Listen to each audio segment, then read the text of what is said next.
நீங்க என்ன கிளாஸ் பார்க்க போறோம் அப்படின்னு பார்த்தீங்கன்னா, 6th செகண்ட் டேர்ம்ல இருக்கக்கூடிய பாலிட்டியில இந்திய அரசியலமைப்பு சட்டம் அப்படின்னு சொல்லி ஒரு டாபிக் குடுத்துருக்காங்க. ஸோ இத நம்ம பார்க்க போறோம். இந்திய அரசியலமைப்புனா என்ன அப்படின்றத நம்ம பார்க்கணும் இது ஃபுல்லா.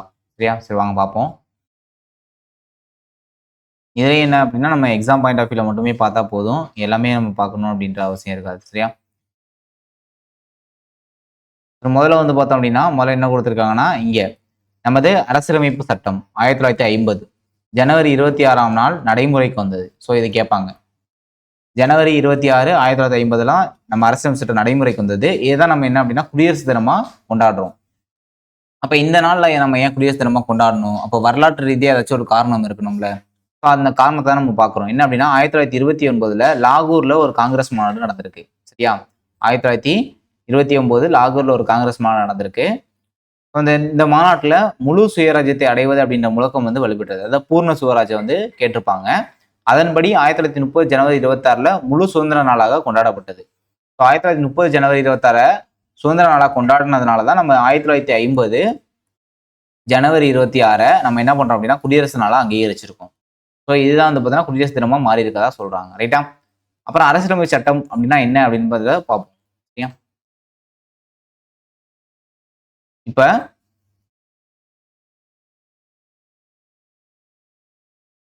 அரசியலமைப்பு சட்டம் அப்படின்றது ஒரு நாட்டுக்கு தேவையான சில அடிப்படை விதிகள், கொள்கைகளை உருவாக்கி ஆவணப்படுத்துவதோடு தனது குடிமக்களின் உரிமைகள், கடமைகள் மற்றும் செயல்பாடுகளை வரையறுக்கிறது.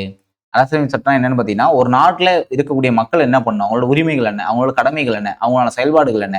ஸோ அதை பத்தி டெஃபினைஸா சொல்லக்கூடியதான் அரசியலமைப்பு சட்டம். சரியா? அப்ப இந்திய அரசியலமைப்பு சட்டம் தான் நாட்டோட ஒரு உயர்ந்தபட்ச சட்டமா விளங்குகிறது அப்படின்னு சொல்லி கொடுத்துருக்காங்க. ரைட்டா? அதுக்கப்புறம் வந்து பார்த்தோம் அப்படின்னா, இந்த அரசியலமைப்பு சட்டத்தை உருவாக்குறதுக்கு ஆரம்ப கட்ட பணிகள் என்ன நடந்துச்சு அப்படின்னு தான் பார்ப்போம். ரைட்டா?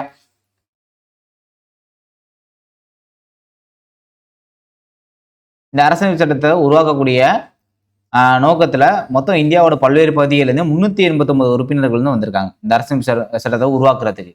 இந்த அரசியலமைப்பு நிர்ணய மன்றம் என்ற அமைப்பு 1946ல உருவாக்கப்பட்டது. இதன் தலைவராக ராஜேந்திர பிரசாத் தேர்ந்தெடுக்கப்பட்டார். சரியா? அப்ப அரசியலமைப்பு சட்டத்தை உருவாக்குறதுக்கு மொத்தம் எவ்வளவு பேர் வந்தாங்க அப்படிங்கிறாங்கன்னா 289 பேரு 389 சாரி 389 பேர் வந்திருக்காங்க. இதுல 1946ல தான் அரசியல் நிர்ணய சபை அப்படின்னு சொல்லக்கூடிய ஒரு சபையை உருவாக்குறாங்க அரசியலமைப்பு சட்டத்தை உருவாக்குறதுக்கு. இது இல்லாம இதோட தலைவரா யார் வர்றா அப்படின்னா ராஜேந்திர பிரசாத். இவர் தான் இந்தியாவோட முதல் குடியரசுத் தலைவரும். சரியா? அடுத்து பார்த்தோம் அப்படின்னா வேற யாரெல்லாம் இந்த இதுல இருந்ததுன்னு பார்த்தோம்னா ஜவஹர்லால் நேரு இருந்திருக்காங்க, சர்தார் வல்லபாய் பட்டேல் இருந்திருக்காங்க. ஏன்னா நேரு தான் முதல் பிரதமர். சர்தார் வல்லபாய் பட்டேலும் இருந்திருக்காரு. அப்புறம் மௌலானா அப்துல் கலாம் ஆசாத், ராதாகிருஷ்ணன் வைஸ் பிரசிடென்ட், விஜயலட்சுமி பண்டித், சரோஜினி நாயுடு அப்படின்னு நிறைய பேர் இருக்காங்க. அப்ப பெண்களும் இருந்திருக்காங்க இந்த அமைப்புல. சரியா? அப்ப பெண்கள் எவ்வளவு பேர் இருக்காங்க அப்படிங்கிறாங்கன்னா மொத்தம் 15 பேர் இருந்திருப்பாங்க. 15 பெண் உறுப்பினர்கள் இந்த அமைப்புல வந்து இடம்பெற்றிருக்கா சொல்றாங்க. ரைட்டா? அதுக்கப்புறம் 7 பேர் கொண்ட அந்த வரைவு குழு ரொம்ப ரொம்ப இம்பார்ட்டன்ட். 7 பேர் கொண்ட அரசியலமைப்பு சட்ட வரைவு குழு உருவாக்கப்பட்டு அந்த தலைவராக யார் இருக்காரு அப்படின்னா அம்பேத்கர். ஏன்னா அம்பேத்கர் தான் அரசியலமைப்பு சட்டத்தை உருவாக்குனது. மொத்தம் 7 பேர் இருக்காங்க. அந்த குழுவோட பேரு வரைவு குழு. சரியா? தலைவர் வந்து அம்பேத்கர். இதுக்கான சட்ட ஆலோசகர் யார் அப்படின்னு பார்த்தோம்னா PN ராவ். சட்ட ஆலோசகர் யார் அப்படின்னா PN ராவ் இந்த வரைவு குழுவுக்கு. இந்த குழுவோட முதல் கூட்டம் அப்படின்றது 1946 டிசம்பர் 9ஆம் தேதி டெல்லியில நடைபெற்றது காலைல 11 மணிக்கு. ரைட்டா? அன்றைய அரசியலமைப்பு எழுதும் சட்டம் வேலைகள் வந்து தொடங்கி விட்டதா சொல்றாங்க. அதுக்கப்புறம் அண்ணல் அம்பேத்கர் இந்திய அரசியலமைப்பு சட்டத்தின் தந்தை என அழைக்கப்படுகிறார். அப்ப இந்திய அரசியலமைப்பு சட்டத்தோட தந்தை யார் அப்படின்னு கேட்டாங்கன்னா அண்ணல் அம்பேத்கர். ரைட்டா? அதுக்கப்புறம் இதுல உள்ள அந்த சட்டங்கள்லாம் எத்தனை நாட்டுல இருந்து எடுத்தாங்க அப்படின்னா கிட்டத்தட்ட 60 நாடுகள்ல இருந்து எடுத்திருக்காங்க. எவ்வளவு லட்சம் செலவு பண்ணாங்க அப்படின்னா 64 லட்சம் செலவு பண்ணி இந்த அரசியலமைப்பு சட்டத்தை உருவாக்கி இருக்காங்க நமக்கு. ரைட்டா? ஸோ இது ரெண்டுமே நமக்கு ரொம்ப ரொம்ப இம்பார்ட்டன்ட். ரைட்டா? அதுக்கப்புறம் இந்த அரசியலமைப்பு சட்டத்தை எழுதும் போது திருத்தங்கள்லாம் கொண்டு வந்தாங்களா அப்படின்னு பார்த்தீங்கன்னா நிறைய திருத்தங்கள் வந்து கொண்டு வந்திருக்காங்க. கிட்டத்தட்ட மொத்தம் எழுதி முடிச்சதுக்கு 2 வருஷம் 11 மாசம் 18 நாள் ஆயிருக்கு அரசியலமைப்பு சட்டத்தை எழுதி முடிக்கிறதுக்கு. எழுதி முடிச்சு 1949 நவம்பர் 26ல முழுமையான அரசியலமைப்பு சட்டம் தயாரானது. புரியுதா? ஸோ எழுதி முடிக்கப்பட்ட ஆண்டு கேட்டாங்கன்னா 1946 நவம்பர் 26. சரி, அரசியலமைப்பு சட்டம் நடைமுறைக்கு வந்தனால தான் 1950 ஜனவரி 26. ரைட்டா? இது வந்து நடைமுறைக்கு வந்த ஆண்டு. அரசியலமைப்பு சட்டத்தை ஏற்றுக்கொள்ளப்பட்ட ஆண்டு கேட்டாங்கன்னா 1949 நவம்பர் 26. அதனாலதான் நவம்பர் 26 அரசமைப்பு தினம்னு சொல்லி நம்ம செலிப்ரேட் பண்ணுவோம். சரியா? அது இம்பார்ட்டன்ட். மொத்தம் எத்தனை வருஷம்னா 2 வருஷம் 11 மாசம் 18 நாள் வந்து ஆயிருக்கு எழுதுறதுக்கு. ஏன்னா இந்திய அரசமைப்பு நிர்ணய மன்றம் அரசியலமைப்பு சட்டத்தை அன்றுதான் ஏற்றுக்கொண்டது. புரியுதா? அதனாலதான் நம்ம அந்த நாளை சட்ட நாளா ஆண்டுதோறும் கொண்டாடுறோம் நவம்பர் 26. ஏன்னா அப்பதான் ஏத்துக்கிட்டாங்க. நடைமுறைக்கு வந்ததுதான் ஜனவரி 26. மொத்தம் எவ்வளவு செலவு பண்ணாங்க அப்படின்னா 64 லட்சம் வந்து செலவு இருக்காங்க. அப்ப நமது அரசியலமைப்பு சட்டத்தோட முகப்புரையில ஒவ்வொரு இந்தியருக்குமான நீதி, சுதந்திரம், சமத்துவத்தை உறுதி செய்வதோடு சகோதரத்துவத்தையும் உறுதி செய்யறதா சொல்றாங்க. அதுக்கப்புறம் அரசியலமைப்பு சட்டத்தோட முன்னுரையை தான் என்ன சொல்றாங்க அப்படின்னா முகப்புரைன்னு சொல்றாங்க. ரைட்டா? அரசியல் சட்டத்தோட முன்னுரை, இதுதான் முன்னுரை அப்படின்றது. சரியா? இதான் என்ன சொல்றாங்க அப்படின்னா முகப்புரைன்னு சொல்றாங்க.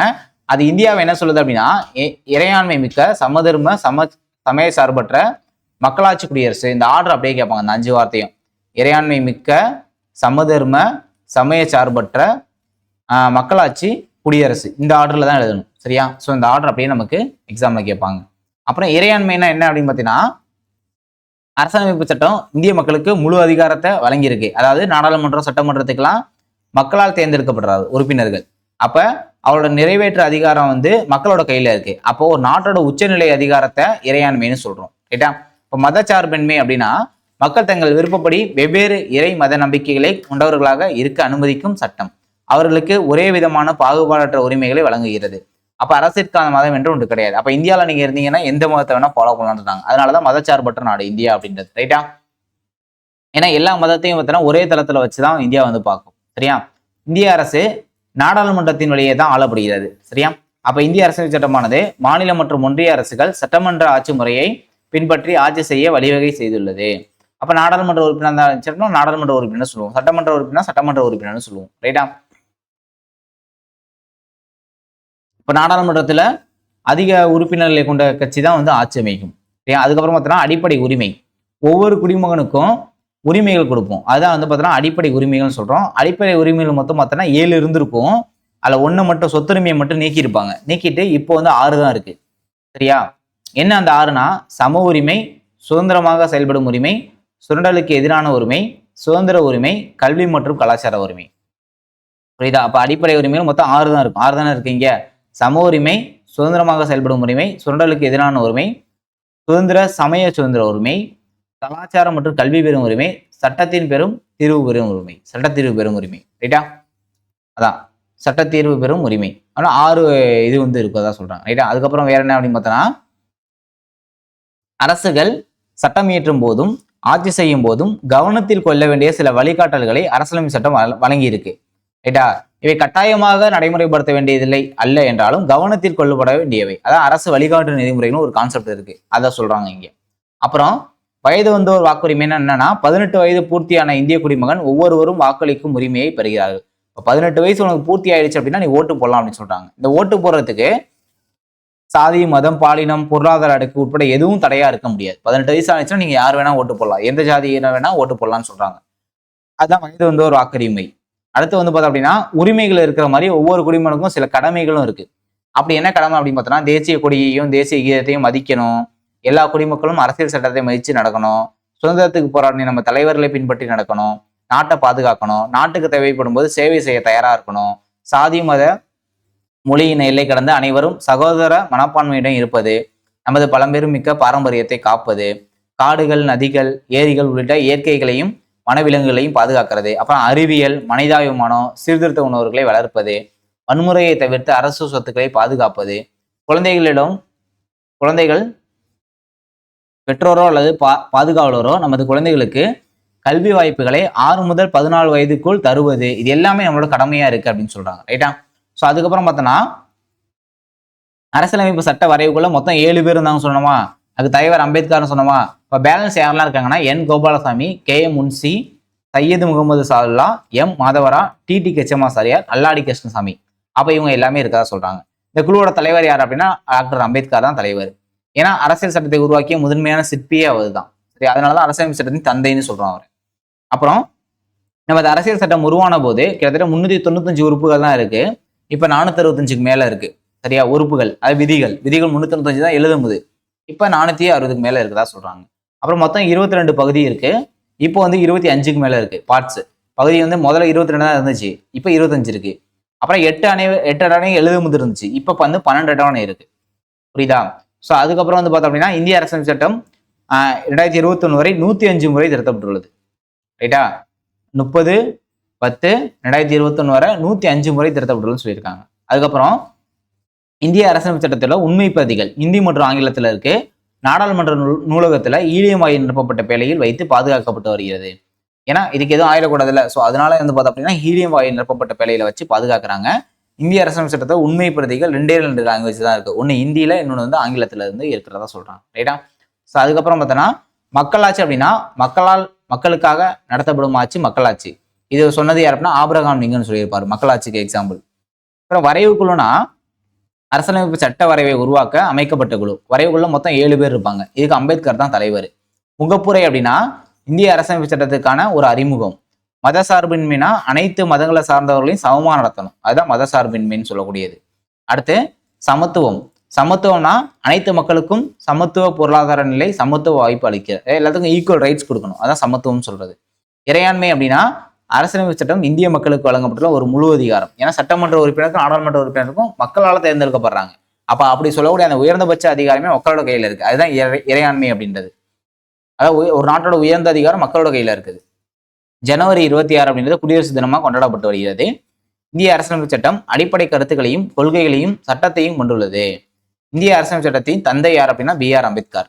அரசியலமைப்பு சட்டத்தின் முகவுரை நீதி, சுதந்திரம், சமத்துவம், சகோதரத்துவத்தை வலியுறுத்து. அதான் முகவுரை தான் வலியுறுத்தும். நீதி, சமத்துவம், சுதந்திரம், சகோதரத்தை வலியுறுத்துகிறது. இந்தியா ஒரு இறையாண்மையுடைய சமய சார்பற்ற மக்களாட்சி குடியரசு. ரைட்டா? ஸோ அதுக்கப்புறம் வேற என்ன அப்படின்னு பார்த்தோம்னா இந்த இங்கே கொடுத்துருக்காங்க. இதையும் பார்த்துக்கணும். அனைத்து குடிமக்களுக்கும் அவரவர் மதத்தை பின்பற்றலாம். ஏன்னா இந்தியாவில் இருக்கக்கூடிய யார் எந்த மதத்தை வேணா ஃபாலோ பண்ணலாம்னு சொல்லுவாங்க. நிர்வாகத்துறை சட்டமன்றத்துக்கு முழு பொறுப்புடையதாக உள்ளது. சட்டமன்றத்துக்கு நிர்வாகத்துறை முழு பொறுப்புடையது. அடுத்து அடிப்படை உரிமைகள் அனைத்து மக்களுக்கும் வழங்கப்பட்டுள்ளன. இப்ப இந்தியாவில் இருக்கவங்களுக்கு மட்டும்தான், இந்தியர்களுக்கு மட்டும்தான் அடிப்படை உரிமைன்னு கிடையாது. ஃபாரினர்ஸ் வந்தா கூட அவங்களுக்கும் அடிப்படை உரிமை இருக்கு. ரைட்டா? அடுத்து அரசு வழிகாட்டு நெறிமுறைகள் மக்களுக்கு வழிகாட்டுகிறது. வயது வந்தோர் வாக்குரிமை 18 வயதை அடைந்தவர்கள் வாக்களிப்பதற்கான உரிமையை வழங்குகிறது. அனைத்து குடிமக்களும் சில அடிப்படை உரிமைகளும் உண்டு, என்னது கடமைகளும் இருக்கு. சரியா?